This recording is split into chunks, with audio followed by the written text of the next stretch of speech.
अब इस देश का दुर्भाग्य कहें या सिस्टम की विफलता कि पहली बार एक मेडिकल कॉलेज बंद होने पर इतने ढोल नगाड़े बजते हुए देखे गए।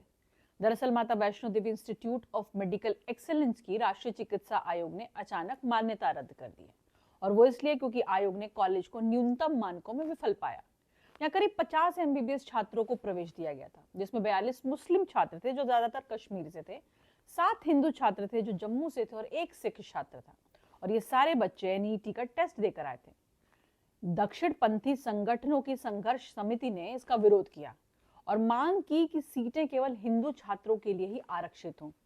दरअसल मां वैष्णो श्राइन बोर्ड कमेटी इस इंस्टीट्यूट को फंड करती है और इसी वजह से संघर्ष समिति के लोगों का कहना था कि यहाँ ज्यादा से ज्यादा हिंदुओं को ही एडमिशन का मौका मिलना चाहिए। अब एक पक्ष की सुने तो ये बात ठीक लगती है, पर एक दूसरा पहलू भी दिखता है। कॉलेज के शिक्षकों ने यह आरोप लगाया कि यह निर्णय राजनीतिक दबाव के कारण लिया गया है, न कि शैक्षणिक कमियों के कारण।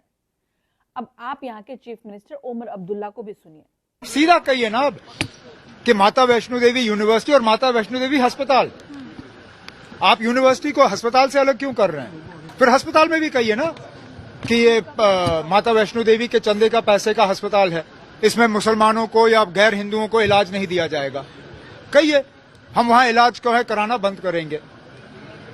अब मैं फिर इस बात पे तो आता हूं ना, अब जब ये जमीन दी गई यूनिवर्सिटी के लिए, जब एक्ट पास हुआ असेंबली में, उसमें बिल्कुल क्लियर है कि मजहब देख के इन सीटों का बंटवारा नहीं होगा, सिर्फ मेरिट देख के होगा।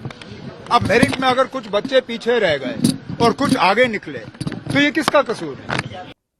ये घटना मौजूदा हालात पे कई महत्वपूर्ण सवाल उठाती है। छात्रों के भविष्य पर भी सवालिया निशान लगा है और जम्मू कश्मीर की मेडिकल शिक्षा को भी एक बड़ा झटका लगा है। आप क्या सोचते हैं इस पूरे मुद्दे पर?